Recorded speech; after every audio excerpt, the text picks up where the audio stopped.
Is it a professional setup? All right, what's up, guys? We are officially live.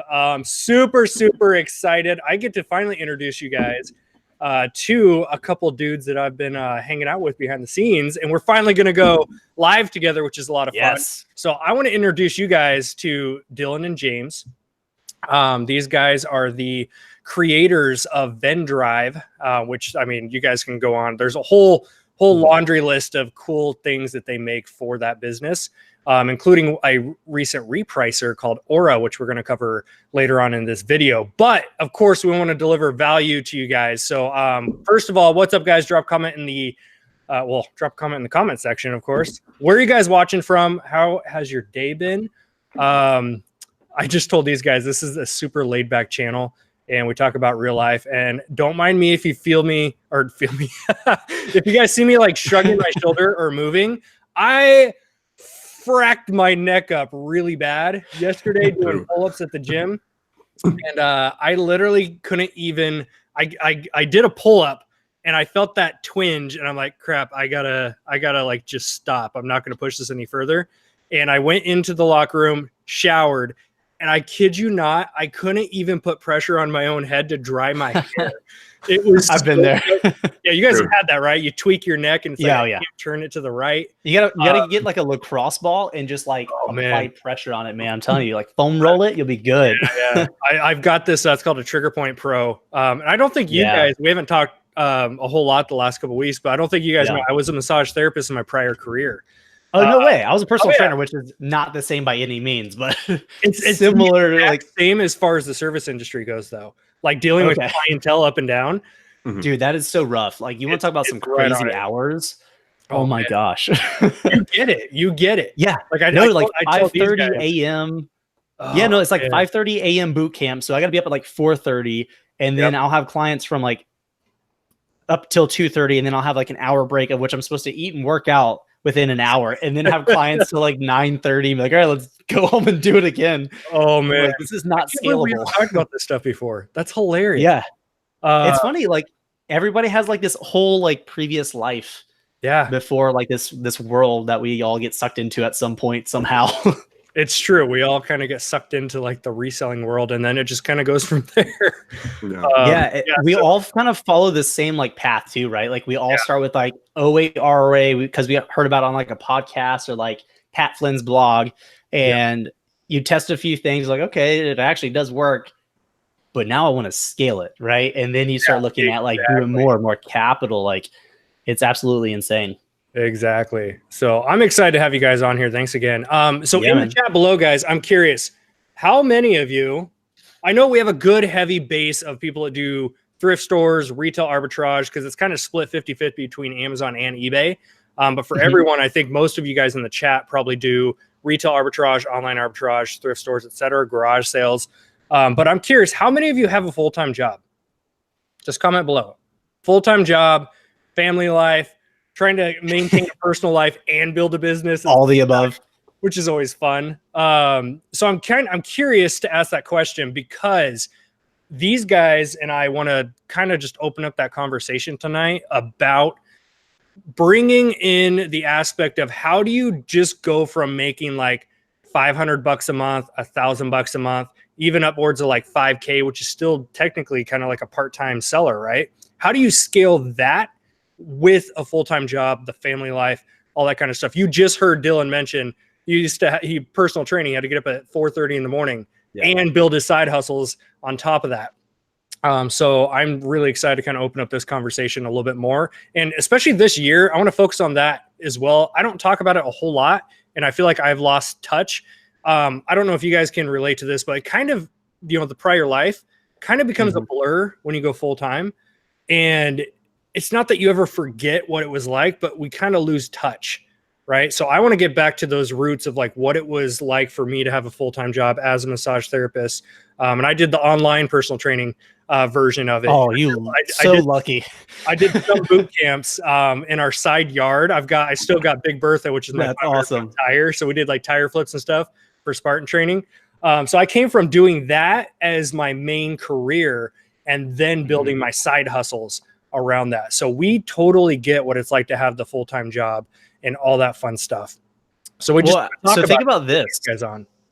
Yeah, so let's put a few things in perspective with what we're doing with Vendrive and Aura. You know, we're still a small team, and I'll let James kind of answer his version of it and his perspective as well. With everything that we're doing, which is a lot, we're both full-time school right now. So like I'm finishing up my bachelor's in finance. James is wrapping up, I believe, his master's in computer science. So we're still doing this to a certain degree. It's definitely not like we're living that lifestyle of we made it. We're really living that lifestyle of it's still early days. The way I like to kind of phrase it is, yeah, we've launched, we have, hundreds of users and we love what we're doing. We're building a huge community and building a nice podcast, but we're still just at base camp and we still want to climb Mount Everest. Right. So like, when users reach out or email us, whatever, and like, hey, I got a full-time job. I'm like, yeah, I get it. I don't get the kids part. Me and James aren't there yet.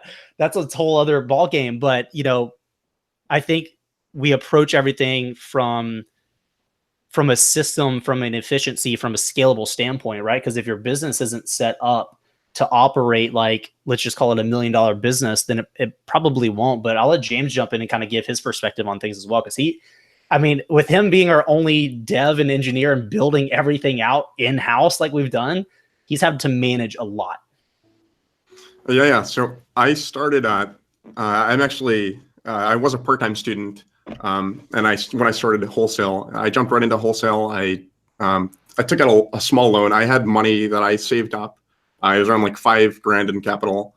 I forgot whose. I think I picked up a Udemy course, some course on Udemy on how to start with wholesale. Because I looked into some of the other models like OA, RA, and I wanted something that was just a little bit more scalable. I'm a systems guy. I like things that are predictable, so I didn't jump into PL. I didn't like the fact that it is a risky business model. I felt like I didn't have too much to risk, but I had enough for wholesale. So I jumped into that. I made a few inventory turns. I remember I got once I proved that I was able to turn capital around. I asked my parents for a little bit more money. Eventually, I think I went up to like $12,000 total, and I just kept reinvesting everything back into the business. I was still a part-time student, and then I think around a year later. I kind of shifted. I took a bit of time away from school, from class. I was working on my bachelor's at the time, and I went full time into Amazon. And then fast forward like 2.5 years.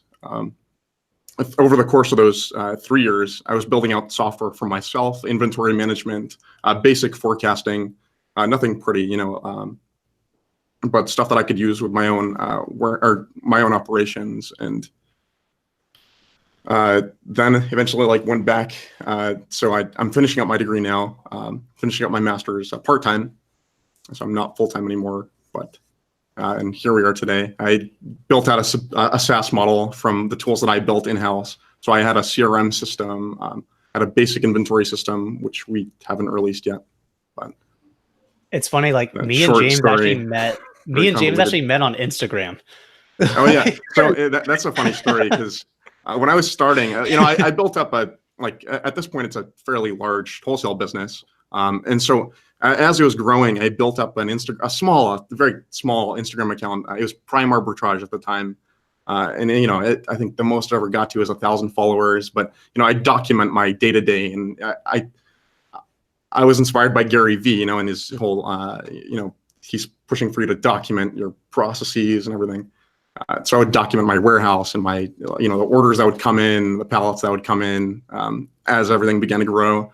And it was cool. And I built up a small little following that seemed pretty loyal. And so eventually we changed that. We converted that account over to the Vendrive account. And so now it has a bit more content.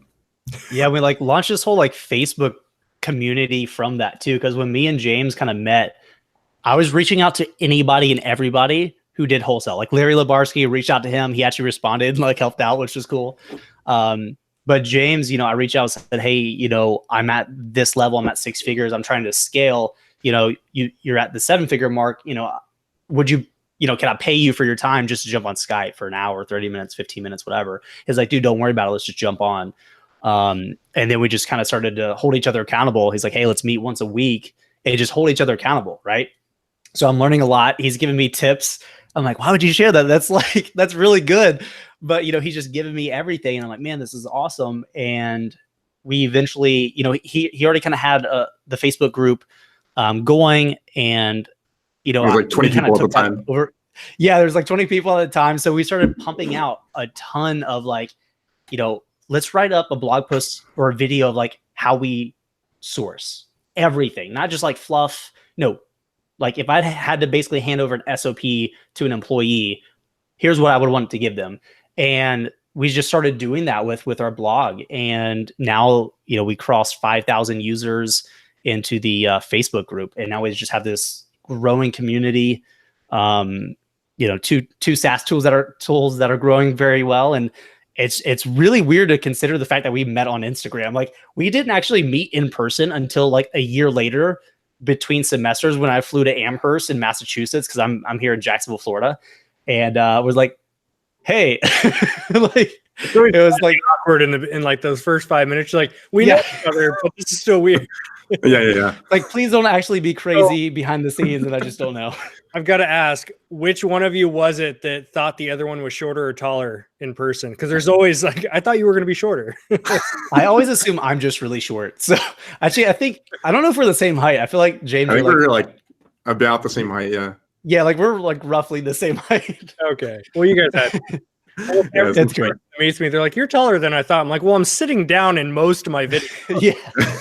Like, you have no reference points. Like, it's true. It's funny because we do a lot of like Facebook Lives. We obviously have the podcast, which is just audio, but I'm speaking actually like a month away in South Florida in person for the first time. And everybody, I guarantee, is gonna be like, you're really shorter than I thought. I'd be like, well, thank you. I'm just anticipating this happening. That's fantastic. So tell me about the Wholesale Podcast, because I know a good group of our audience here is retail and online arbitrage. I've been preaching this for the last like 3 weeks. 2019 is going to be my year of getting way heavier into wholesale. I want over half of our business, if not more, to be wholesale, because I worked way too hard in 2018 driving around retail stores. And we made profit, right? But to me, I feel like I wasted so much time on the road. So I'm getting into wholesale this year. We have a few accounts, a few SKUs that are doing really well for us. And I know a lot of people are in that same position here in the audience. So this kind of ties in with like having the family life and a full-time job and scaling. Do you feel like wholesale is a good business model for people to start looking into versus retail arbitrage, especially looking at the full-time job perspective? Like, what are the pros and cons that you feel are going to that? Yeah, I mean, so I used to be of the opinion that wholesale was the only thing. And after talking with people in every different business model, I don't think it's the one thing, but I do think it gives you the best of a lot of different worlds. If you have RAOA here, right, it's not really as easy to scale, but it's easier to get started with. That's great. On the other end, you have private label, right? It's easier to scale, but really hard to get started with. Wholesale is somewhere in the middle. I assumed when I first got started that I needed 10 grand to get started with wholesale, and you just don't. We've had people come in our group that had $500 and they're doing okay. It's gonna be harder to scale with 500 than 10,000, but you don't need that much capital to get started with. The thing that I like about wholesale specifically is it's not location dependent, which whether you move a lot, I really don't, but I still like that. I like the fact that I've never seen my wholesale inventory. James has his own warehouse. I kind of went the prep center route. It works for me. I enjoy it. It's a business model that you can handle with the right systems, 10,000 units just as easily as you can 100. So you also front load a lot of work, right? So it's hard to get good accounts. It just is. It's a numbers game. So once you get an account, the way we kind of teach it and the way we approach it is we're looking for products that are going to do well year after year. We're not looking for big seasonal jumps. I'm looking for a product that I can pretty much anticipate doing the same amount in terms of volume, sales, profit, 6 months, 12 months down the road. And so the way I kind of view wholesale is you're really building a portfolio of products that once you have them set up, you've, let's say, optimized the listing, you've potentially ran some PPC, because you can run really great PPC campaigns to wholesale products that a lot of people don't consider. Once you've done that, it's pretty hands-off. Now you're just placing restock orders. That's what I like about wholesale. So when you talk, having or wanting to have family life or a full-time job, I get it. When it comes to RA OA, you're trying to scale your time, and it just doesn't work that way. But with wholesale, it does. So when I went to Paris for a week, my business didn't stop, and it was just me. I had no employees, not even a VA. But I took a little $250 Chromebook because I knew I was going to have inventory land at my prep center, and I needed to send them shipping labels once they sent me the weights and dimensions and all that.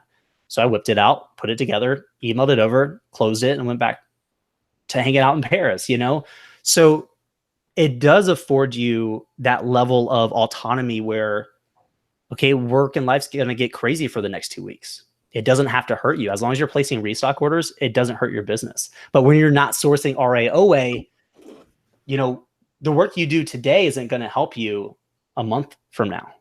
And that's where wholesale, in my opinion, really kind of shines. It lets you basically stack your wins as you move forward. It's so true. Like, we are in this transition right now where I feel like my Amazon business is getting ready to tank because I have not done a single day of retail arbitrage in like a month. Literally, yeah. I've not driven out to, I'll go to some stores if I'm going there anyways, right?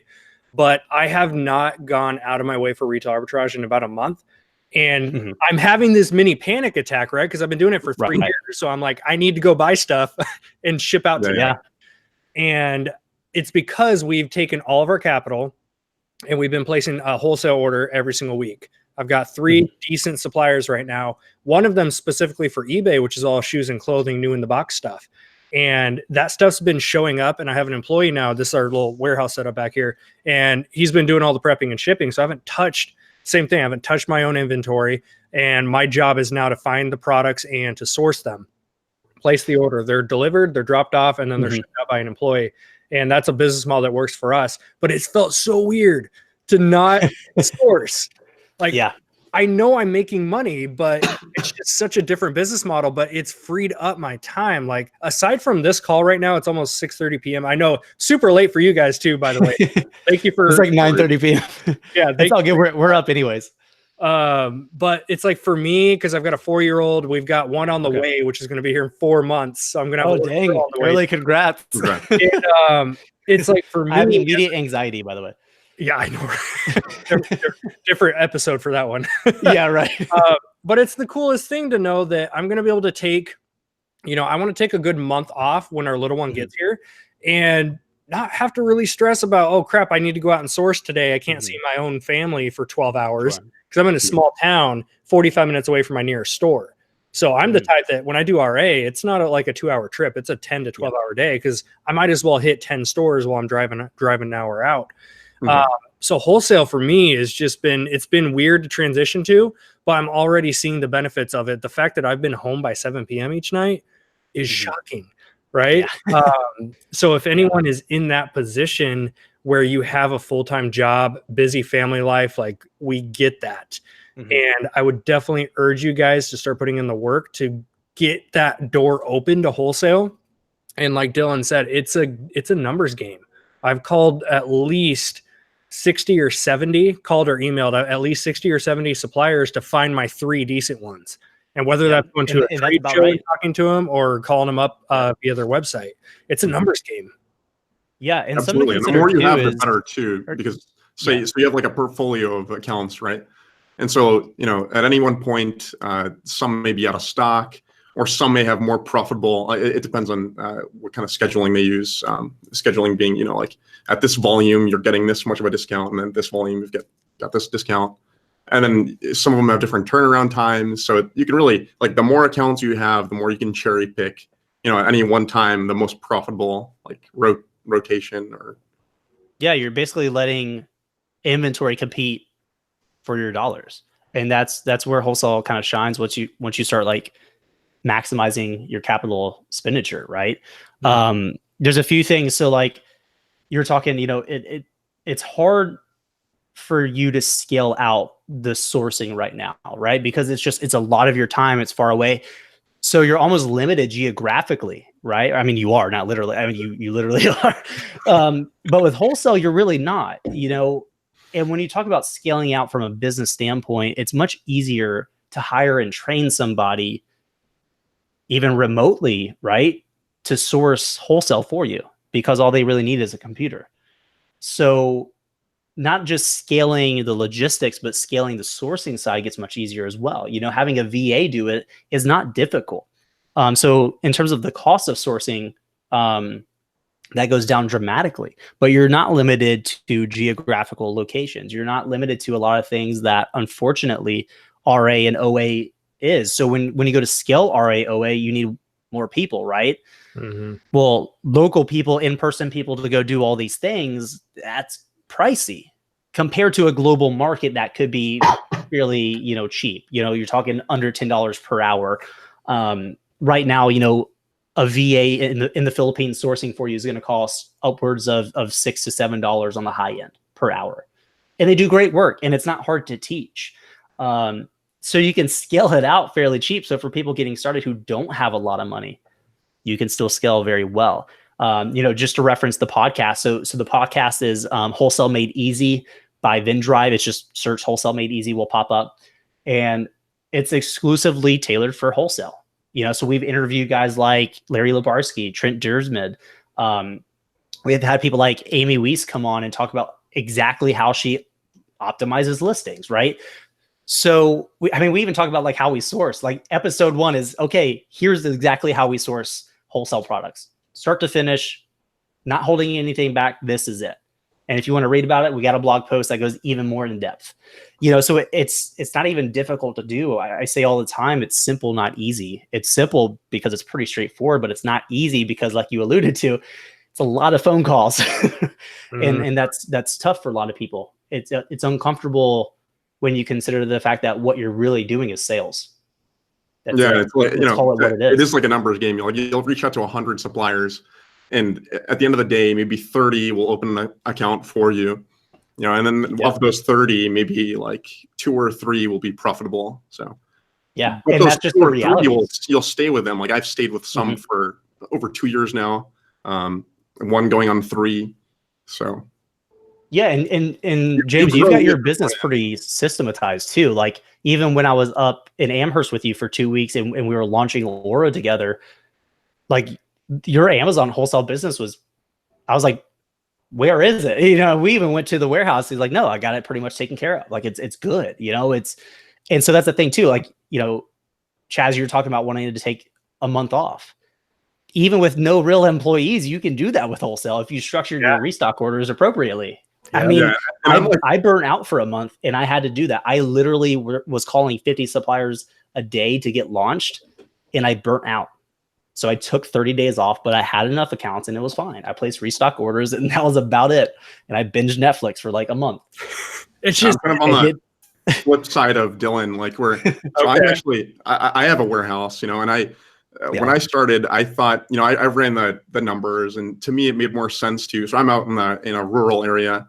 And so I got a 1,500 square foot little warehouse. It's like a subdivided warehouse unit in one large building. And so to me, what I do right now is I have around 4 people. They're all 1099. So I don't have to pay, health insurance. So they're just on rotation. When a shipment's coming in, I see whose schedule overlaps, who I'm able to call in to receive that shipment. We have a forklift that we rent. And the prep cost is much lower at the end of the day than it is to send to a prep center. Obviously, you'd have to manage a bit more. At this point, it's almost like it was my full-time job. Now I did heavily outsource it. I have someone who manages a lot of the day-to-day work, but it's fairly hands-off. Yeah, and to that point too, like shifting from like obviously like with using a prep center, that's a variable cost. So I'm paying per unit. I like that it's cheap to get started with, but at a certain point you have to go to that fixed cost, like where James is, because your prep and shipping goes from, let's say, 50 cents per unit down to 20, if not lower.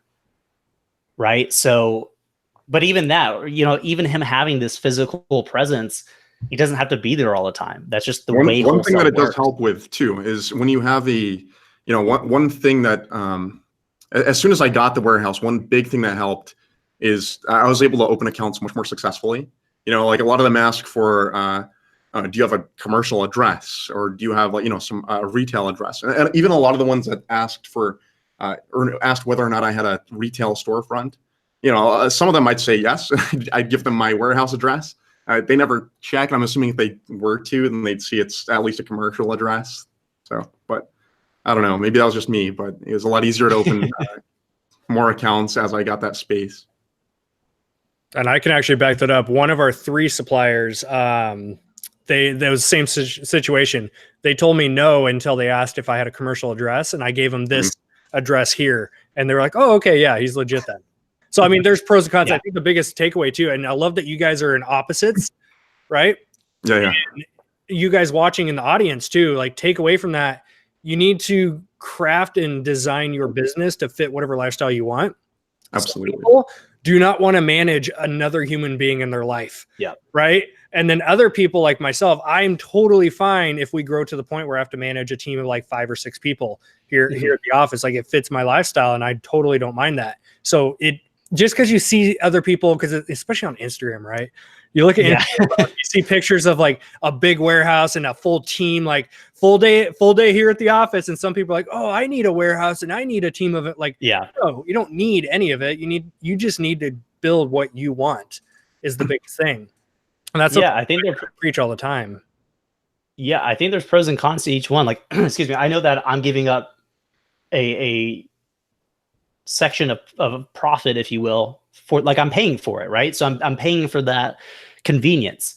My Instagram also sucks, because if I go to show you it, I'm like, like, I don't have like pallets, I don't have that. But whatever, right? Like, but it's funny how Instagram works too, because you see people, like, I've done my own post too, where I can just take like a picture of my face and do the most thoughtful caption I can come up with, and nobody cares. It gets like 100 likes. If I post a picture of 5 boxes back here, it gets 1,000. I know, it's funny. I've tested that too, because I've literally done that on our Instagram, and had like James take a picture of his warehouse when he had like a huge influx. I was like, "Yo, send that to me." Didn't even post a caption. People were like, "Yeah, dude, this is sick." And it is sick, right? Like, it's cool, motivating. But that's the thing, right?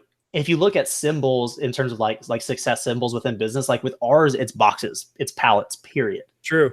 Yeah. I mean, it is what it is, right?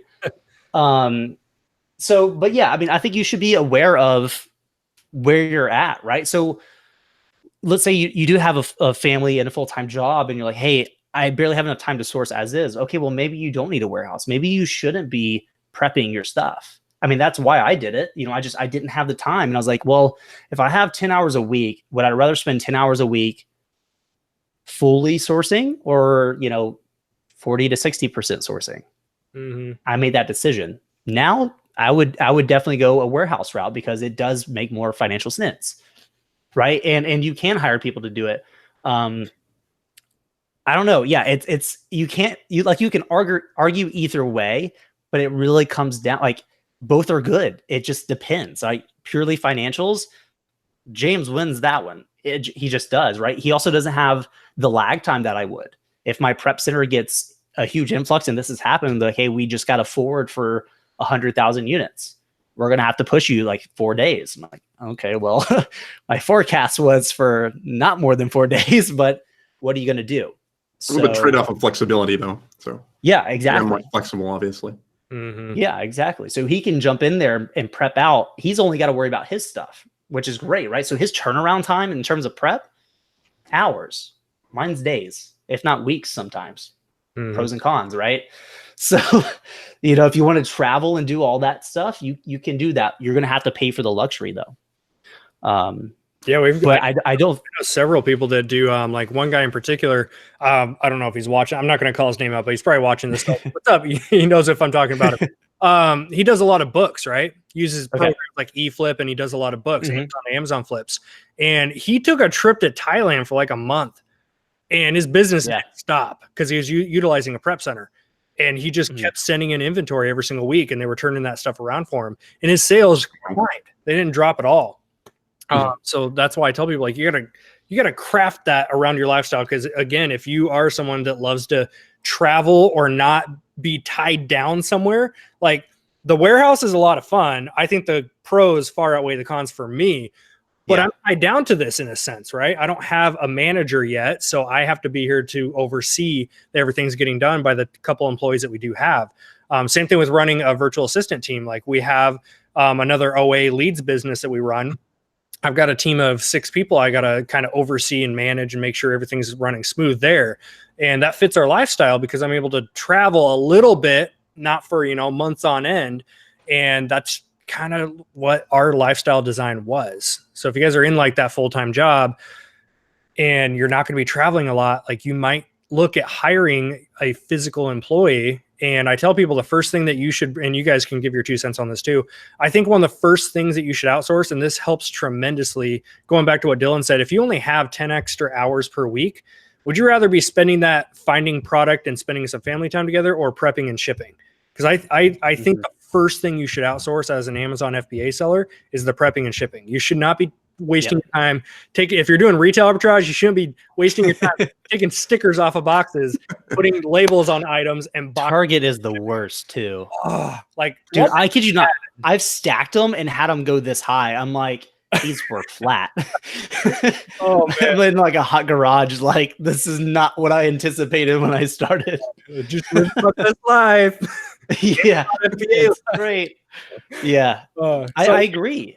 Yeah, and I'm very much against the whole lifestyle that is portrayed within the industry, and this is just my personal opinion, only because, because it's so subjective, right? There's some people like my best friend Jake. He hates to travel. He's like, I don't care for it. I love to do it. Who's right? Who's wrong? Neither. It's situational, so he would build a business completely different than somebody who wanted to travel 6 months out of the year. Neither is right. Neither is wrong.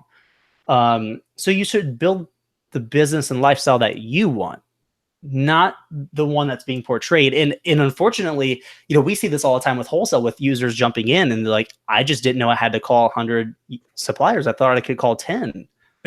I'm sorry. You were sold that lie. And we're very strict about being like, no, this is the reality. These are the actual numbers, because when you understand and accept the reality and the numbers, you can move past it and just execute on it.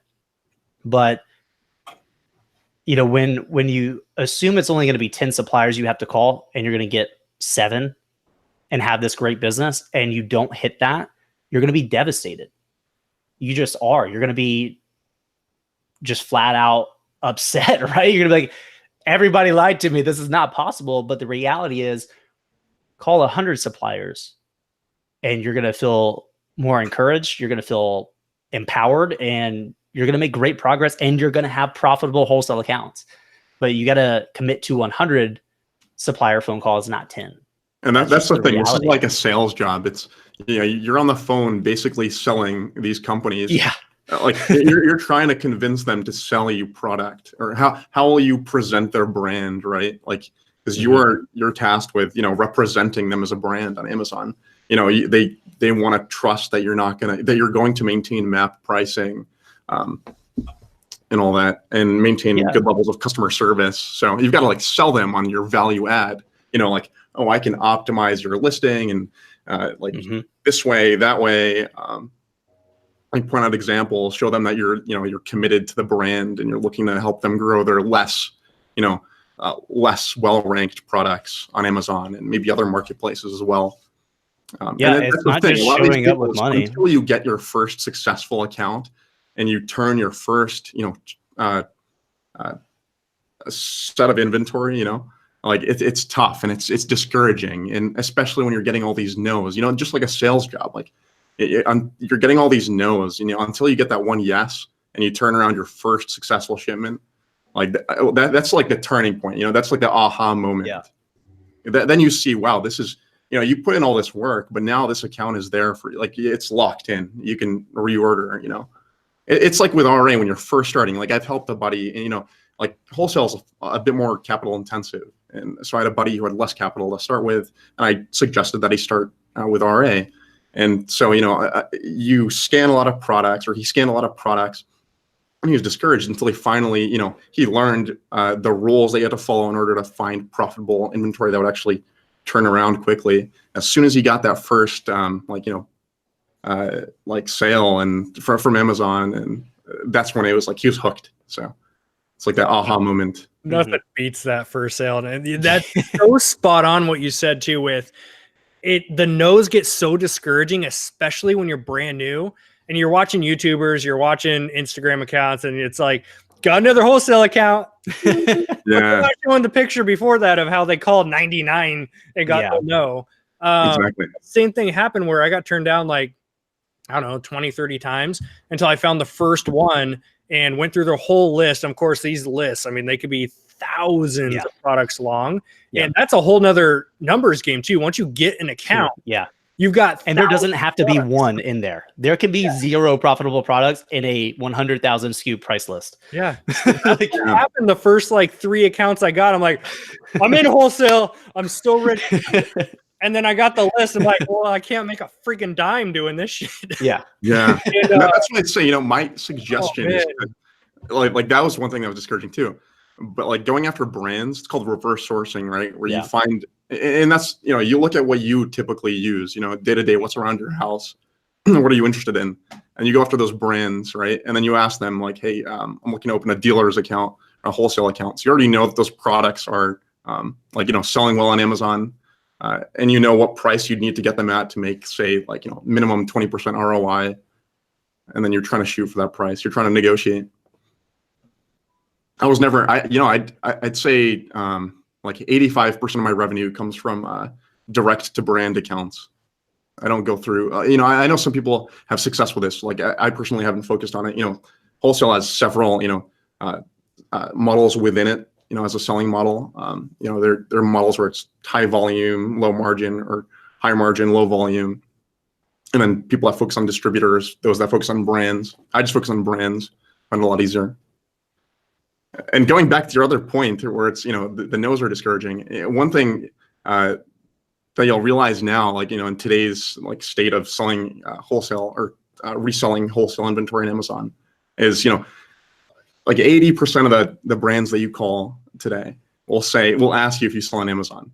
Amazon has become this sort of, this like taboo, like, oh, you sell on Amazon, and they're immediately turned off by you. So you've got to like really convince them, and maybe not open with, I'm looking to sell on Amazon. Just tell them you're not an a-hole lowballer and you'll be fine. That's why they funny, hate like, Amazon sellers. They do though. And we say this all the time, like, don't be a flipper, don't be an Amazon seller, be an e-commerce business owner who happens to sell on Amazon, because it's a great sales channel. And so we even wrote up like this from like my personal experience. I found that there was like 5 main objections you had to overcome. This is something I actually learned from doing personal training, because we had to do in-person sales.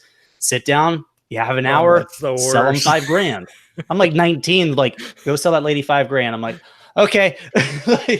But you realize there's some commonalities, and I basically had to learn how to develop overcoming those obstacles and understanding why they were important. And after getting told no so many times, I just started asking them, say, hey, listen, I totally get it. I do. Why do you hate Amazon so much? I would literally ask them, and they would tell me, and I would say, okay, I'd carry that into the next conversation.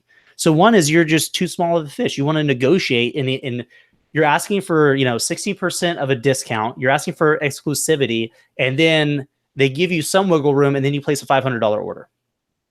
You're a small fish. And listen, if that's all you have, that's all you have. But, even just being on a call and saying, hey, listen, if this is even before you get to Amazon, because I don't even start with that. They know, but I'm going to get them to like me first. And I'm qualifying myself financially. I'm saying, listen, I'm looking for a brand in this category to spend, 20 to 30 grand with within the next month. If that's you guys, that would be fantastic. Your products have amazing reviews. I think it would be a good relationship. And actually, there's a lot of value I think I can add. And really, it's a brand that I can get behind. So if I'm talking to a sales rep, they heard 10% of 20 or 30 grand per month. If it's the founder or somebody who has stake in the brand itself, they just heard, I want to be behind a brand. I care about that. These are things that matter, right? So negotiating, you absolutely should negotiate, but you have to understand when. And you have to get them to understand, like, one of the things is Amazon sellers don't know how to communicate. They don't want to make a phone call. So they send a ton of emails and hardly get any good response rate. And like, it doesn't work. Yeah. Because that's something that I guess was implied is email doesn't work as well. Like get on the phone. Yeah. I've had far better success rates with phone calls, like picking up the phone and calling. Yeah. And I make them laugh. You ask for, you make your way around to the right person, like maybe like 2 transfers or. Yeah. Yeah, can you just transfer me twice, and then I need to talk to that person. A lot of the time, you're contacting these like smaller brands, right? You're trying to open a direct wholesale account with Nike, where the opening order needs to be a minimum of $250K. You're contacting smaller, like shops, smaller companies, and most of the time, you end up calling them, and you're talking to the CEO or you're talking to one of the co-founders of that company. And so, and you got to remember, these are people on the other end of the phone. You've got to connect with them. Like, say you're trying to open an account or trying to buy camping tents, and try to connect with them at like the emotional level. Like, hey, I remember when I was a kid and I would, my dad and I would go camping and we had this tent. We loved it. I loved the company. And so, you form a story. I remember what helped me is I had another partner that I started my wholesale business with, who's no longer a part of it. But so him and I would sit down and we'd come up with a script for every company that we wanted to call. So we were reverse sourcing. So we already knew which ASINs were profitable, which ASINs we wanted to go after. So then we do a quick Google search of like company, like Acme supply or Acme products, and then like wholesale at the end. And you form a couple Google queries to get to some phone number. And if there's no wholesale phone number, even better, that means that, other sellers are less likely to find that company and try to reach out to them. So I just contact any number and try to ask for someone that deals with opening dealer accounts or wholesale accounts. And then we'd have this script like already made with either some sort of story behind it, target profit numbers, almost like this decision tree of, if they say X, then we have these 3 responses that we could like counter them with. And so having that script, and having someone next to you helping with these phone calls just helped a ton. I don't know if it's just psychological or. Yeah, I think too, like on that same line is like, if you can find some type of connective tissue with the other human being on the phone, if they're a human being, game changer. Like, I contacted a brand that's local to Oregon. It's a nationwide brand, but their HQ is in Oregon. And I called them up, and you can tell they'd get a lot of phone calls. It was a typical sales rep that answered. And I let him know, like, hey, I've been checking your guys' brand out on Amazon. I run an e-commerce business and I run various distribution platforms, and I would love to be able to work with you guys in your brand. That was literally what I told him. And he went through his spiel. He's like, yep, no problem. Let's go ahead and just run through a couple questions. And he was asking me questions and then asked where the shipments would be received to. Would it be at a residential or commercial? I told him commercial here in McMinnville, which is my town. And he immediately was like, oh, you're local. You're in Oregon too. And it was like completely different human being I was talking to now. And I landed that account. And I've got a few of the SKUs I'm going to be exclusive on pretty soon, which I'm like, my first exclusive. Awesome. And I'm so freaking excited. But what's funny is like, that's not hard to do. My go-to thing, because everybody knows about Jacksonville, I joke about how terrible it is. It's really not. It's just, that's the running joke that like Jacksonville's like kind of crazy. We have like a higher murder rate. Like it's fine. But right. But it gets you to laugh. Right. And so my singular goal, or not my singular, but like my first step goal is to get somebody to laugh.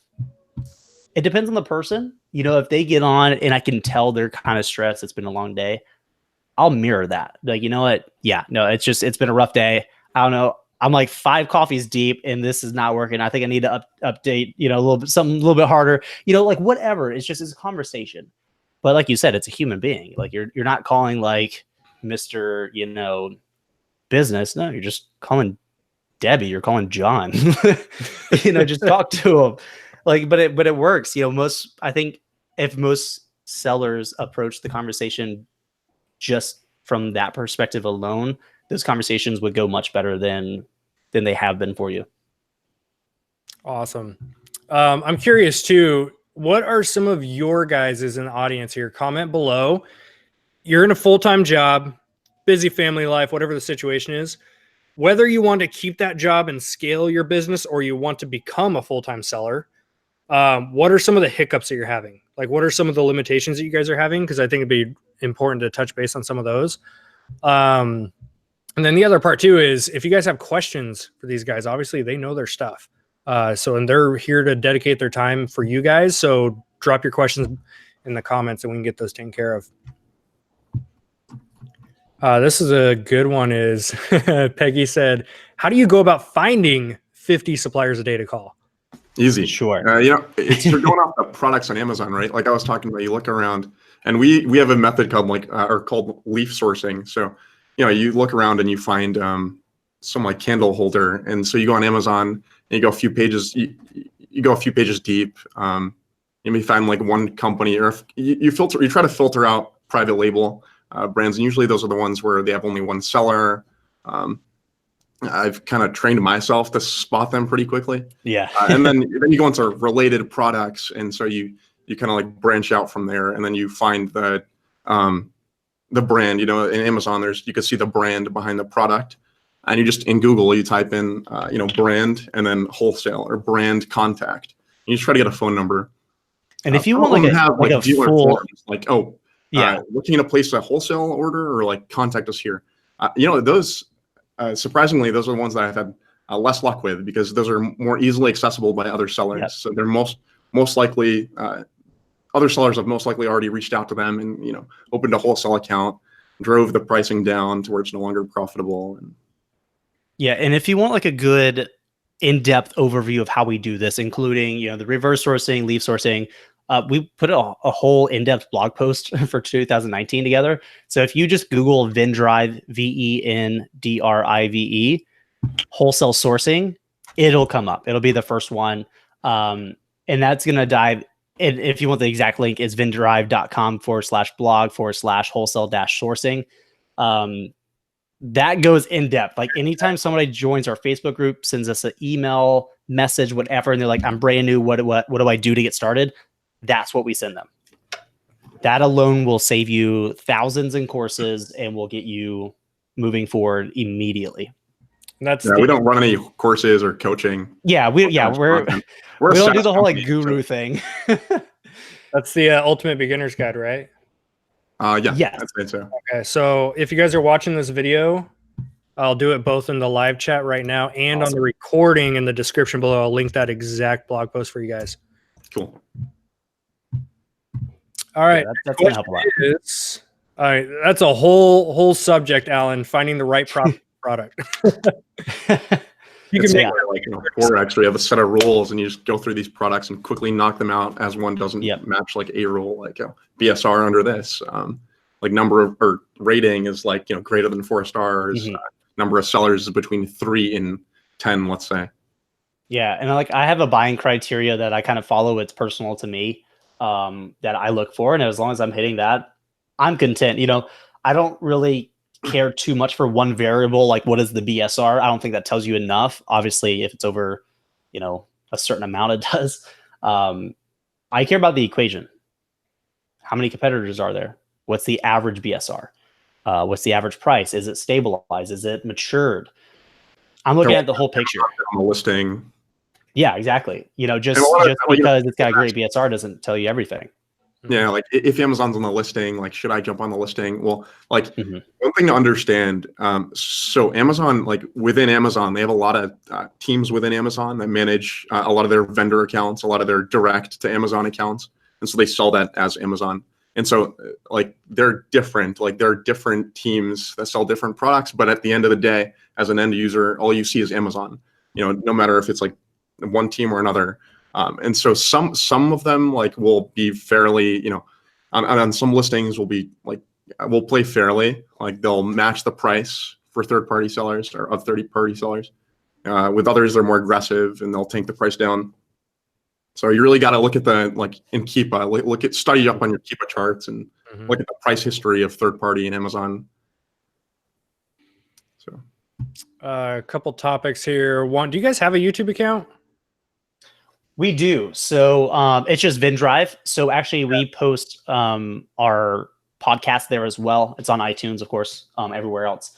We don't do a whole lot with video. That's something we're trying to change moving into this year.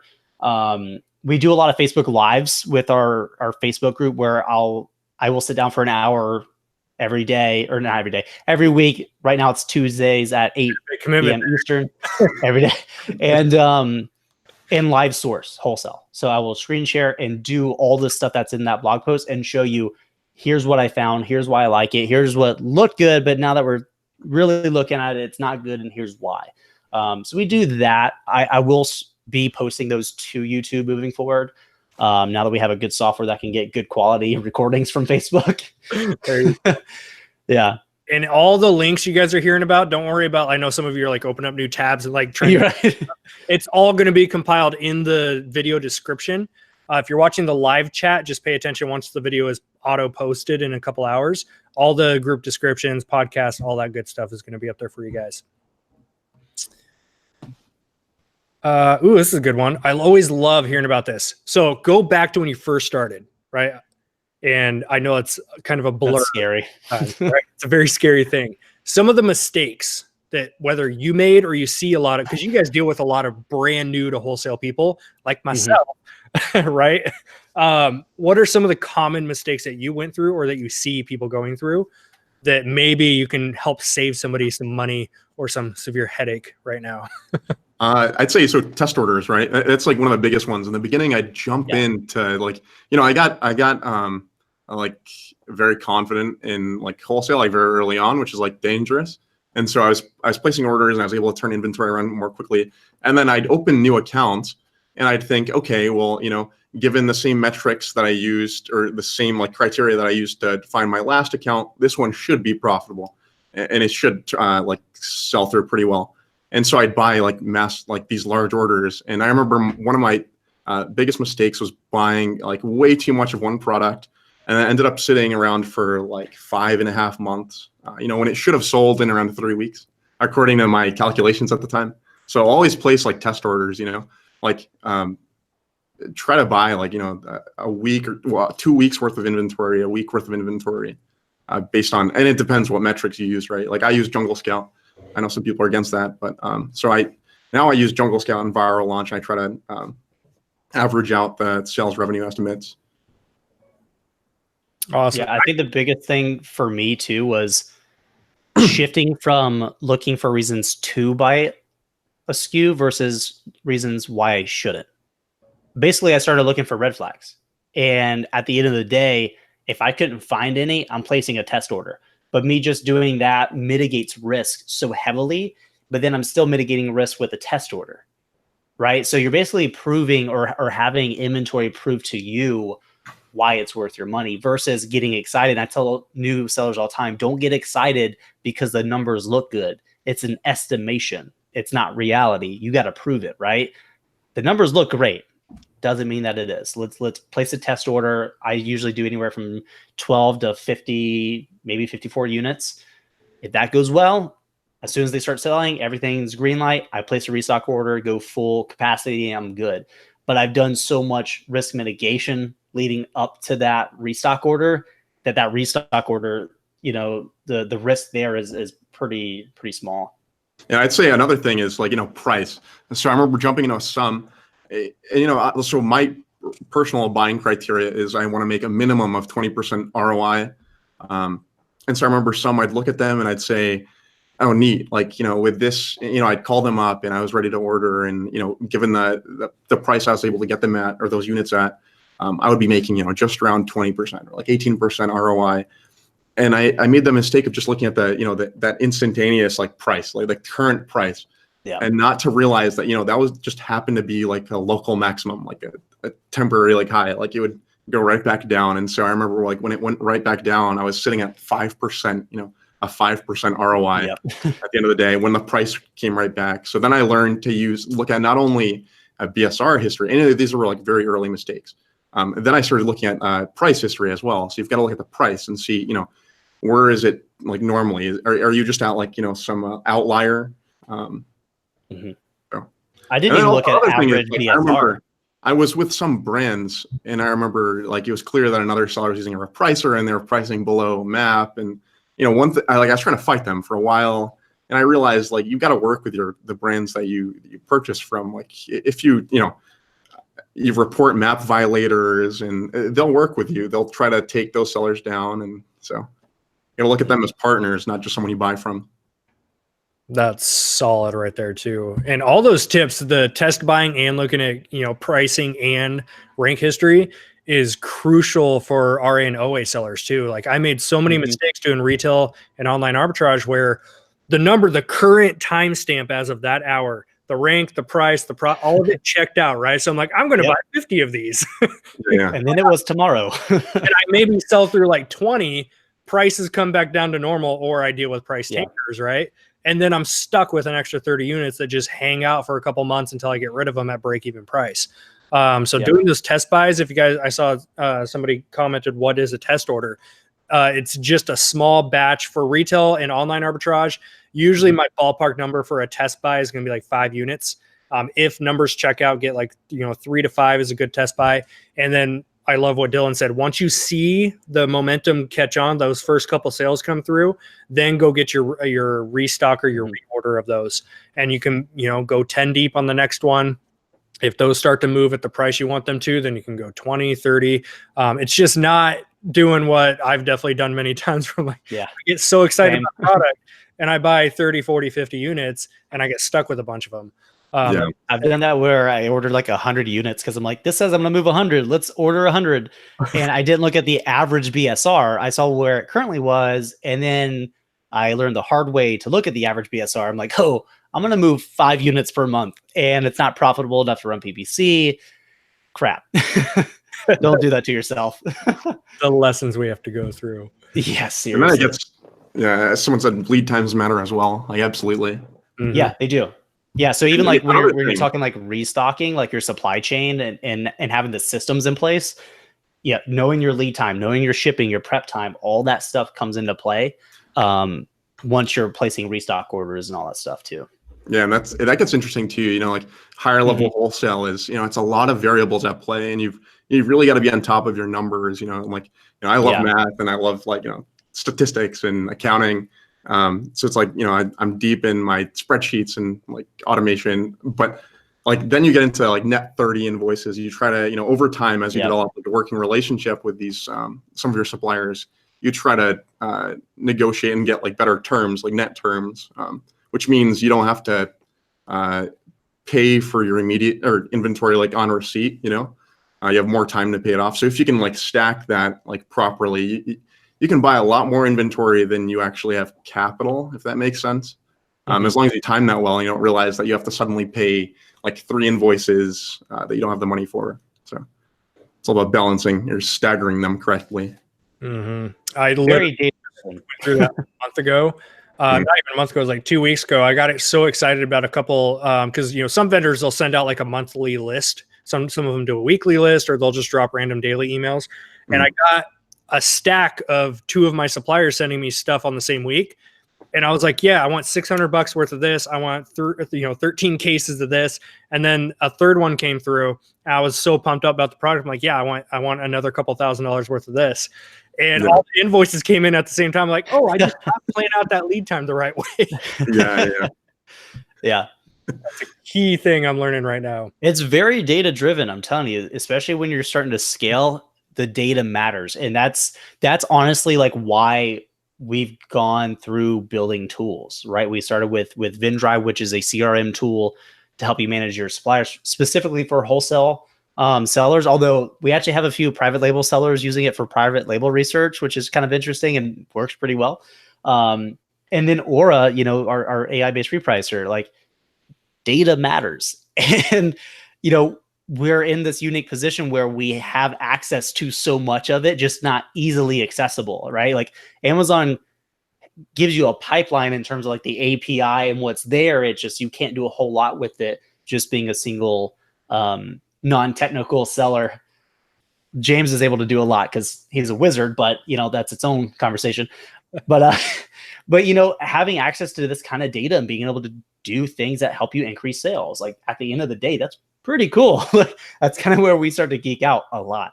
So yeah, and it's true. I literally just switched over. What was that ago? A month ago? 6 weeks ago? Yeah, about a month.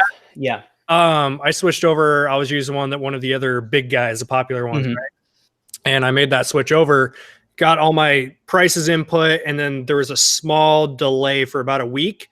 And then all of a sudden it took off. The thing that shocked me was some of my old inventory, which I later found out was not being repriced by my other one. All of a sudden those things were moving at the price I wanted them. Even though the buy box was like, one of them specifically, the buy box got down to about $8, which I can't make anything on $8 product, right? No. $8 was the buy box. My stuff was selling at $13 to $14. And then I noticed it because obviously you guys build a repricer, you know how it works. Yeah. The repricer will battle to the highest dollar it can get while still maintaining that buy box rotation. And I was sold after that. I'm like, done. I'm in. I want to get in with these guys, get to know more about them, what they're doing with their business, which is really exciting. So that kind of brings like the next piece of the puzzle too, is the whole repricing game. So you guys want to talk about that? How long do you have? I know, right? Probably about another 15 minutes or so. Cool. I think we can sum it up, James. We just won't talk AI. Sure.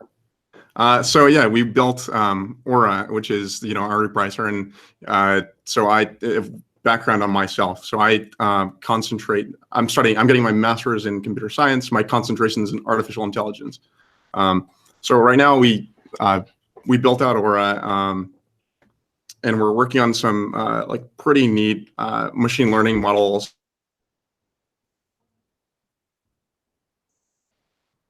I think his mic just died. It went muted. Technical difficulties. Right. Well, he's not the engineer. Figuring out. I know, right? All right. Techie one. You troubleshoot. Well, he's troubleshooting. Do you want to describe for those that are maybe new? Yeah, so I'll jump in. What repricing is? Sure. So as you grow, obviously having more SKUs, pricing volatility is a real issue with Amazon sellers. For you to be able to manually change that for 5 SKUs, it's not that big of a deal. But over 10 SKUs, you're not going to sit around 24/7 just changing your pricing, because by the time you can see what's happening and then calculate what you need to do and then execute on it, it's too late. So repricing basically uses computers to do this more quickly, right? So we're going to consider an algorithm, which is basically the settings in which you want Aura to reprice. And then it's going to basically watch for that trigger to happen and then reprice. So something that you went through, which is something we've actually been hearing a lot from some of our newer users coming in, that said, hey, it actually started moving a lot of our old inventory that, like you said, we didn't even realize wasn't repricing. We've been hearing that a lot. So James has actually architected our whole platform, if you will, from the ground up. So what we didn't want to do is say, let's build another repricer. That's not the point. It's taking this cutting edge technology like machine learning, artificial intelligence, using a lot of the data, like I said, that's available, and putting that in the hands of our users to increase sales. Now, something that a lot of people kind of make an assumption, and it's a fair assumption to make with repricers, is, well, you're going to get me more sales, but you're just going to lower my price to do so. That's not what we're set up to do. We're actually set up to maximize your profit and increase the frequency of sales by increasing your buy box percentage. There's a few things we do, so we're actually optimized from a platform level. So just in terms of let's get rid of strategy right now, and let's just talk platform. We're more optimized from a data standpoint, and all that means is that we can receive notifications and react to them quicker. So we ran a benchmark that I still can't see you, James. I can see you. Oh, there he is. Oh, yeah, okay. Right, jump in here. Jump into that one piece. All right. Yeah, jump in. So yeah, I mean, from the ground up, we're far more optimized. You know, we have a full like microservice architecture. We're built for scale, and you know, from the beginning, like we have our tool structured in such a way where you know, we're trying to pull as much data as possible, as much data that Amazon provides us, you know, into a data. We feed that into a data warehouse. We're training our machine learning models, and so we're able to reprice far more quickly than some of the other tools out there because we're able to batch. You know, so we have this prioritization system where we weigh your listings based on how much they affect your bottom line, and you know, the ones that are far more active or they have active competition, and we're able to flag competitors that are, you know, far more aggressive than some others. And those that are like have a higher likelihood of using a repricer, you know. And so we're able to prioritize those SKUs and reprice them much more quickly. And others that don't need to be prioritized as much may reprice, you know, within like 5 to 15 minutes. Whereas those that do have competing repricers, we can reprice those within 30 seconds to a minute.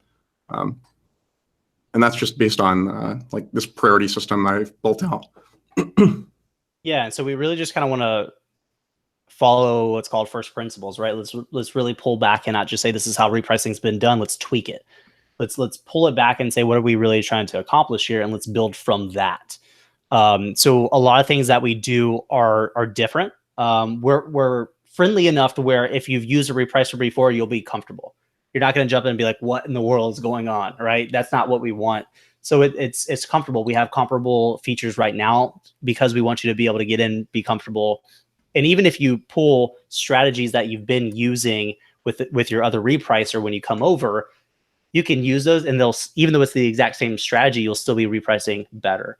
We ran a benchmark test actually against another repricer and found that, you know, we're able to reprice 60% quicker and hold the buy box 60% more of the time when we're actively fighting with another repricer. So it's easy to just say we've got a great repricer. It's another thing to show data that supports that, and we're building out a lot of features like our repricing activity feed that will basically show you every repricing activity event that Aura has made and why it made it. So not only can you answer the question, is it working? You can also take a look at how it's working and why it did what it did. So we're working on a lot of features that verify the outcome, the performance, right? Because it's easy to be like, we think it's working, but as a user, you can't see, right? Because we're in an industry where it is data, it is calculations, it is algorithms, it is machine learning, and you can't physically see that, right? Unless we just give you a feed and you're not even going to know what you're looking at. It's just going to be, you know, a feed of events coming through. But what we can do is structure that so you can actually say, yeah, here's what it did, here's why, and actually here's the increase in profit that it generated because of it. That's something that's very important to us. Obviously, being sellers, we want to make sure the tools we use are performing, because that's kind of why you use them, right? That's the worst, especially like the other one I was using, yeah, $100 a month. And when I finally started using yours and I looked back at my old one, I'm like, why weren't you working the way you were supposed to? And why were you charging a lot more for the same features that we can offer at our price point? And then I'm going to bring one little thing up that I'm excited for. I don't know how much you guys can talk about it. I'm just going to on the spot because that's what I do here. I opened it up and I saw an eBay logo in there. Yeah. Are you guys going to try to tackle eBay repricing? So let me jump in real quick, and then I'm going to let James kind of dive into the details there a bit. So we are set up from the beginning when James started working on this to be multi-channel. So us being able to do that is not we have to rebuild. It's that we have to plug into it. So you'll notice we have Amazon obviously is available right now. eBay is coming, and then Walmart's coming. And then I'll let James kind of dive into the rest there. Yeah, I mean, we will support multiple channels. We're trying to focus on Amazon right now. So our roadmap is, so we've built out this platform where we can ingest data. Like we have a great data pipeline right now. we can train our models, and the end goal is going to be to create this, or to have this like AI strategy, or instead of you setting very specific rules as you have to now, and then say one competitor is way too aggressive, so you want to ignore them, you want to add them to your exclusion list, or you just may want to switch that particular listing to like match the next best competitor. This strategy will learn over time how competitors react to your price changes. Say you try to undercut them by a penny a few times, or they react very slowly, that, okay, our strategy should learn that it can undercut them, and then try to reset the price right back up if it knows that they follow. Whereas if it's a very aggressive seller, it will learn, it'll recognize that over time and begin to match their price and even try to reset their price. And so it's at the listing level. We're going to have models at the listing level. So basically every listing is going to have its unique the more data that it gets, the more price changes that roll in, the more sellers that come in, it'll learn and adapt to that particular seller on that particular listing.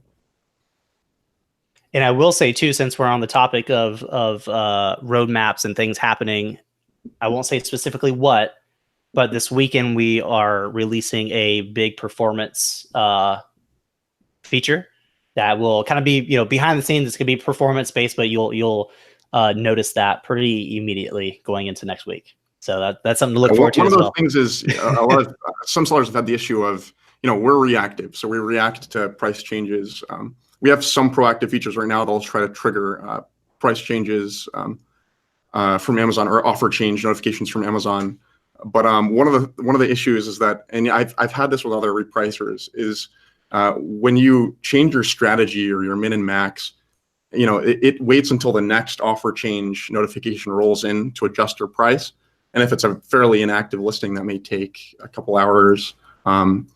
And that's a bit annoying, especially if you've changed your min such that it would have repriced against that last seller, but now it needs to wait for the next offer change. What we do now, and we collect all the offer change data, and we'll just replay the last offer change. We'll basically reconstruct the offer change notification based on the last one that we acted on, and then using your new or your adjusted strategy or your adjusted min, max, or cost, if you have a cost-based min and max setting. Yeah, so which is a huge performance thing too. Yeah. Yeah, it's a few behind the scenes updates that are rolling out this weekend that should fairly large performance benefit. And I'll go ahead and just be the one that says it, but I know that went over a lot of people's heads, including mine. In some of those, I just went blank, like I'm trying to keep what's going on here. But here's what I gotta say: is you don't have to understand how it works. You just have to work. I'm excited that we have like this building it and not me. It would fail very quickly. Yeah, and that's the cool thing too. Is like we're not outsourced, like everything's built in house, right? So exactly. Yeah. These guys are not the types of people who are like paying a VA $4 an hour. To this. I would never trust that. That's why I'm like I'm very picky with who I decide to like partner with as far as software. Yeah. And this is one of the ones where I'm like, done, I'm in. Yeah. These guys know what they're doing. So I'm excited that guys like this that are building it. Yeah. Appreciate that. Yeah, that was an issue that I had as well. I'm a software engineer, and some people may ask, why am I selling like wholesale on Amazon? Where is that connection?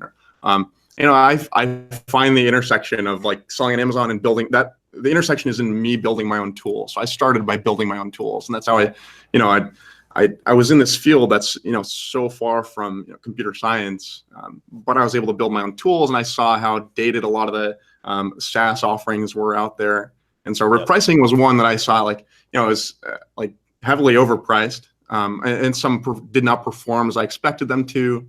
So I decided to build out my own, and then I turned it into a SaaS offering, which is Aura now. And there's so many ways for us to improve. And I've been a customer for a lot of the different repricing vendors for a while now.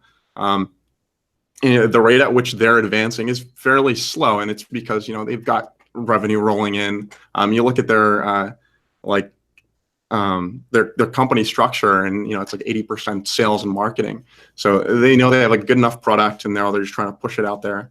But we're trying to flip that and focus 80% of our efforts on engineering as we build out our SaaS company. And there are a lot of ways we can improve. The repricer space is like fairly stagnant. It hasn't changed much if you look back 2 years.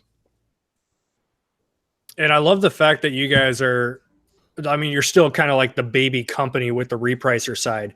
And I love that because I've noticed too, just paying attention to like almost every single time I log into my repricer now, which of course is Aura, I see the little notification like, hey, we just refresh. We just did an update. You have to refresh your browser. I love it. You get the speed that you guys are implementing new things is fantastic because there's nothing more frustrating. I know some of you guys in the chat too. Like I know personally, some of you guys have dealt with this. Other repricers, it's like whether something glitches and it takes them days to figure out, or they just slowly, like every 6 months, of like big update coming on this weekend, and the big update, like really, that was the big hype. Yeah, you changed the font. I mean, I hate to use the word small, but it's like you're a small enough company in the sense that you guys still give a damn on that personal level. Yeah. And that's like and people I work with.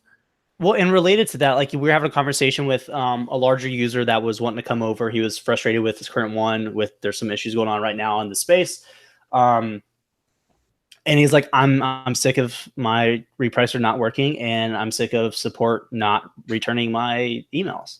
And when we looked closer into the issue with that company, we found that was a commonality, and it's even started to come up in our group a bit, where they're like, "What is going on?" You know, our response time. So when you submit a support ticket, it's not an email. We use Intercom. It's coming direct to me in real time, pulling everything that I need. For the most part, I might have to ask for a few things, but it's coming to me or James. If I can't solve it because it's super technical, it's going to James.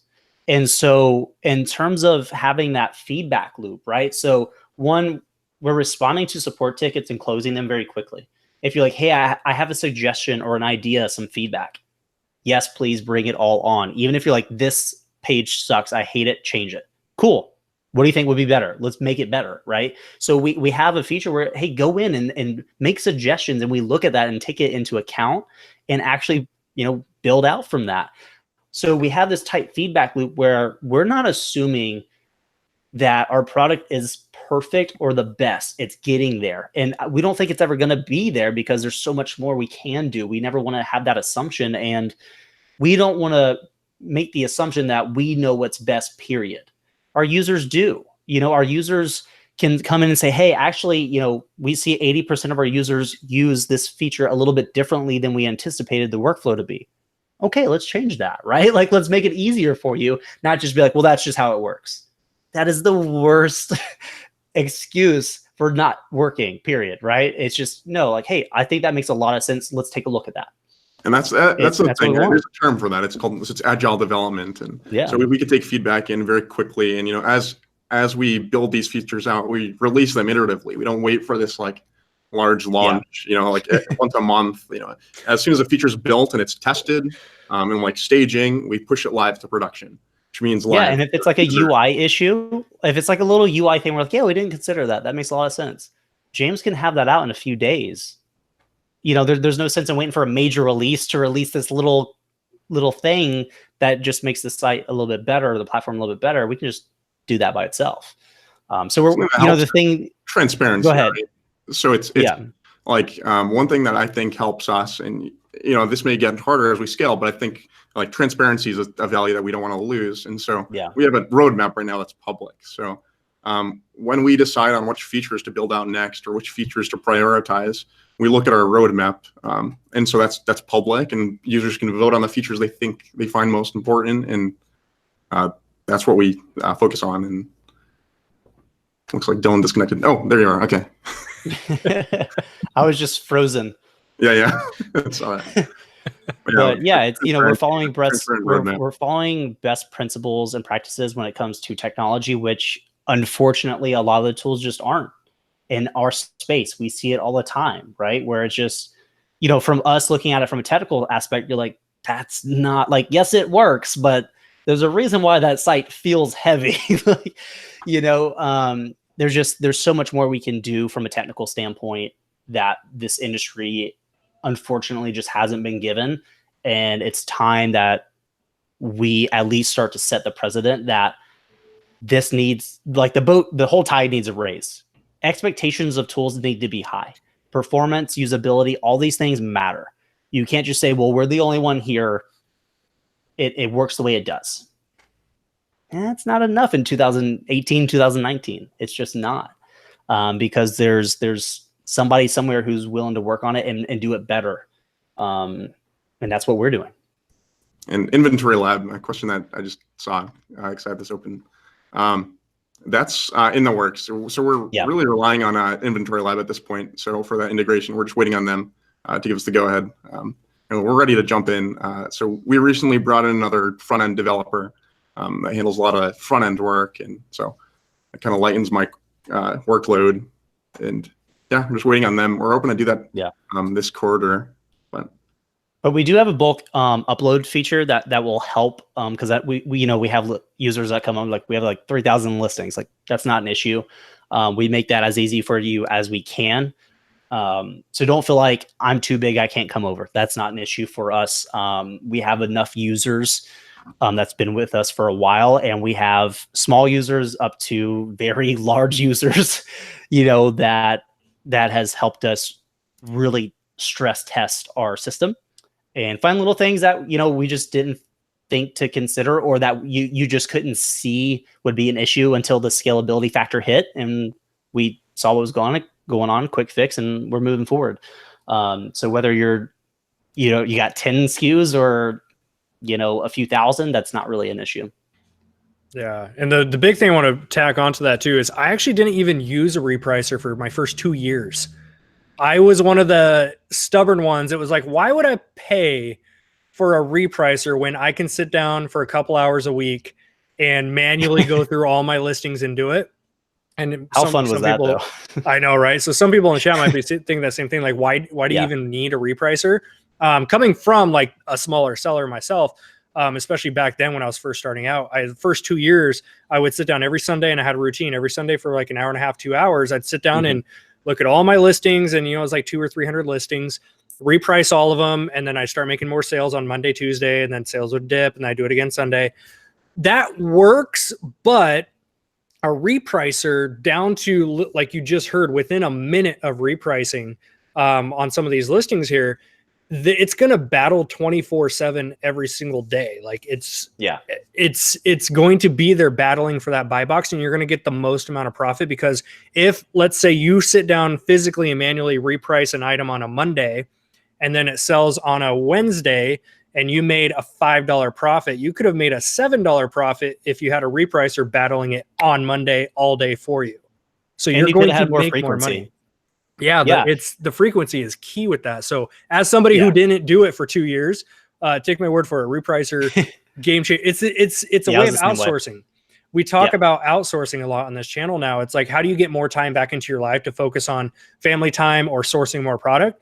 You do it by outsourcing certain things. But in this case, instead of having a physical employee sit down 24/7 repricing your stuff for you, it's a software that obviously these guys know what they're doing. They built the most responsive thing out there that's literally learning your pricing habits on your SKUs. It's nuts. I have no idea how it works, but it works.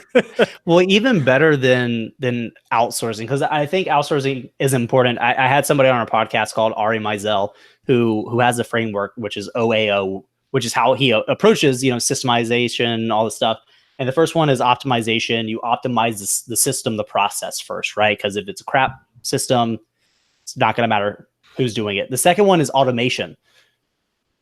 The third one is outsourcing. So before you even get to outsourcing, think of tools that can do the work for you. Better to have a tool that you can rely upon that is more accurate than a person. And so what you saw, where on Sunday, or let's just call it Monday, it would be up here, and then it would come down, then it's Monday again. What repricing is allowing you to do is go from this little kind of trend, which, by the way, when it's coming down, you're losing opportunity. It's opportunity cost there, to this at the top end. That's what repricing allows you to do. So it's not just frequency increase in sales, it's frequency increase of sales, but also increase in profit as well. And I want to, so there's one belief that, repricers drive the price down. It drives you like a price war. The idea behind repricers is that you set it up such that it oscillates, right? So it basically it's like a sine wave, right? It goes like from like it'll drive it down to your minimum price that you have set, and then it'll bring it right back up in the hopes that, you know, most repricers will follow you back up. Especially, you know, like human beings will follow your price back up, and then it resets, right? So you're constantly like fighting it down and then resetting, fighting it back down and then resetting. But in the process of doing so, so long as you're ahead of the curve, you know, like you have, they reprice and then you price right below them, and you get that buy box, and there's some lag before they then lower the price again. And so long as you're in front of the curve, you know, ahead of them, and which our repricer, it's fairly effective at, you know, like, you know, recognizing that lag and repricing in a way where even if it's another repricer, like we have API limits, like we have limitations that Amazon sets for us as to how often we can reprice. So when we're able to prioritize certain listings over others, we can reprice those listings much more quickly. And whereas other repricers give every listing an equal weight, you know, they reprice all their listings every 5 minutes or every listing every 2 minutes. We can reprice the ones that matter much more quickly and stay ahead of that curve, and then reset your price right back up. And a lot of that does come down to, right now it's a bit complicated, more complicated than I'd like to set it up. But we're working on some like articles and some help content on how to get that set up. I know Dillon's been offering, I don't know if he still does, like one-on-one like calls on setting up your strategy and setting up repricing so that you can like, you know, set it up such that it does oscillate your price. It does, like, you know. Yeah, we want to make sure like you don't feel like you're just jumping into another tool that you don't know the people behind it. Like we truly believe like when you bring us on, we're an additional team member, you know. So what we will do is, if you're having trouble or you just want to talk, I mean, I've had people schedule these, be like, no, I just want to pick your brain and talk. I'm like, cool, let's do it. You know, so we have a system where you can schedule a time with me. It automatically looks at my calendar, books you a time, asks you, you know, specifically what you have questions on, what you're having trouble with. And we jump on a call just like this. I can have you log in and show me, okay, here's how you set this up. Okay, here's a tweak I think you should make because, you know, it makes a little bit more sense given the situation, and here's why. So if you feel like it might be too complicated to jump into repricing, it's really not. You know, we do have 2 pre-configured strategies. So if you want to jump in and start using those, they work very well. If you want to build your own custom, which a lot of users do, it's not a problem at all. And if you get stuck, you reach out to me, James, we'll get you sorted. You know, what we don't want to do is be like, oh, well, that's a strategy issue, period, send, close ticket. Like no, dude, that doesn't help, right? Figure it out. Yeah, no, we're going to dig in. And if we can't figure it out on the surface, we'll look on the back end. We will figure out what's going on, I promise you. And, you know, we're rolling out features too that will show you more, like the repricing activity report that's going to show you everything that's going on. So you're not just like, it's doing things, but I don't know why or when or how, right? Like, no, like we want you to have that transparency even from a event feed kind of standpoint. And it matters. It's things that we wish tools had as sellers ourselves, right? We want to have good communication between support, between the people who are stakeholders, who have say-so in things. And that's how we want to keep it. And this is the part I'm most excited about. I saw a few people in the comment section ask. It's not even late over here. It's only 7:30. You guys are in the late one. I was like, come on, man. I am dragging though. My neck is killing me today.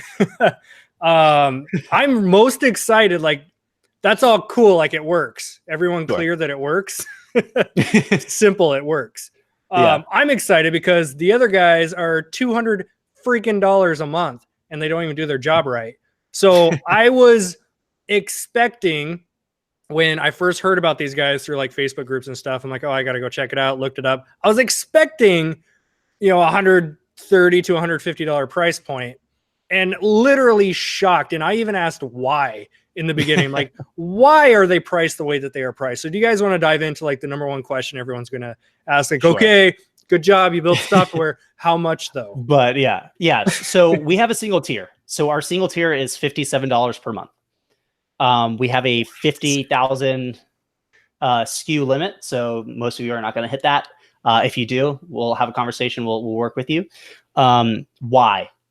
Reason for that is honestly, a lot of the reasons, the added features you pay for on these $200-$300 pricing tiers with other companies don't really cost anything from a company standpoint, from a technical standpoint. So like we could just offer it to you. Like, what do you just what let do you the mean? cat out of the bag? Yeah. And so like architecture, right? So it's like, yeah, our costs, like we've made sure everything is very efficient. Like everything is built on a very modern stack. And so, we can bring that price right back down. I don't know if our competitors run on like very dated hardware where they have to, the costs are so high or they have to charge that much, but yeah. They got some expensive VAs is what they got. Yeah. Yeah, and we're playing with some ideas of doing something even more innovative. It's just something we've talked about. We haven't gotten there yet to have a serious conversation about it. So, there's a lot more we can do. Obviously, the full AI repricing strategy would be its own tier, just because that is going to be way more server intensive. There is additional costs added to that on our end. But I promise you, the additional pricing tier for you to go to the AI side is you'll be okay about it. I promise. You won't be like, really? You're gonna be like, yeah, that's fine. I can promise you that. So yeah, it's everything was considered from the beginning. We knew where we wanted to be. We knew that it was possible. We did the math on it, and like James said, we did the architecture. We had it set because there's no reason why we shouldn't. It would do our users a complete disservice if we did it the other way. And this, in my opinion, is where innovation comes from. You can do something better, cheaper, and you pass that on to the user, and it makes the industry better. How could you hate that? How at any point is that a bad thing, right? So, it was an easy decision for us. And that's just awesome. I mean, I hope you guys are seeing the value in like why I wanted to bring these guys on here. So not only is it going to be $57 a month, these guys actually extended a discount too. So they're going to be throwing 20% off your first 3 months using the code Side Hustle Pros. You can see the link inside the live chat as well as the description below. And they didn't have to do that. They just threw out and said, hey, we want to give your audience an extra discount on top of already being extremely cheap. So that knocks down to about $45 per month for a repricer that kicks the crap out of anyone else. I'm not one of the teammates, so I can say things like that. True. Something to keep in mind too is when it comes to discounts, this is not something in our philosophy that we're going to go heavy on. Mm-hmm. It's not the way we want to position ourselves. We're not looking to be the cheap alternative. That's not the point here. So this discount is not something that you're just going to find around the internet. It's not going to happen. We actually vet people that believe philosophically in what we're trying to do, understand that and have core beliefs that are similar to us. And that's really us trying to raise that tide again, is not just be like, yeah, you want to jump on board, blah, blah, blah. Like, we're not doing that whole route. We're approaching this very, very intentionally. And so this 20% discount, I promise you, holds a lot more weight than just the 20%. Oh, we appreciate it. I can speak on behalf of the several thousand people who are going to watch this video over the next couple of days. Like a lot of companies do that where it's like they discount their own product and it's just good for like, anytime you ever watch a video, there's always going to be a discount. This one is only going to be pretty limited. So I hope you guys take advantage of that.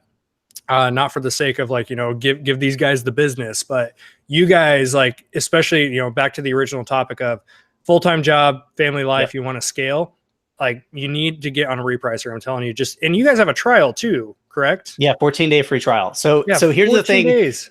So you can jump into the 14-day trial. We don't cap support, nothing like that. I don't even look at your pricing tier because we have one, but I don't care if you're in trial. When we are answering support, you get the same level of everything. You can make more money with the repricer than the cost of it at full price, like a week into a free trial. So technically you're not even really paying for it if you view it from that perspective. That's true. That's something we wanted to do, right? Like, no, get in. Because again, it's easy to say it's great. No, jump in there on us. Do what you need to do. Don't feel like you have to jump in and activate every single SKU. throw on a handful, throw on 5 to 10, let it ride. And then be like, I can cool, tell you awesome. from experience, if you guys have like 10, 20, 30 types of items, different SKUs that are just stale old inventory, that's what I saw move the most when I first flipped mine on. So just put on like your worst SKUs that you have and see what it can do. That's like a little challenge you guys can start doing. Like, give us your worst products. Oh, I like that actually. I do like that. That's good.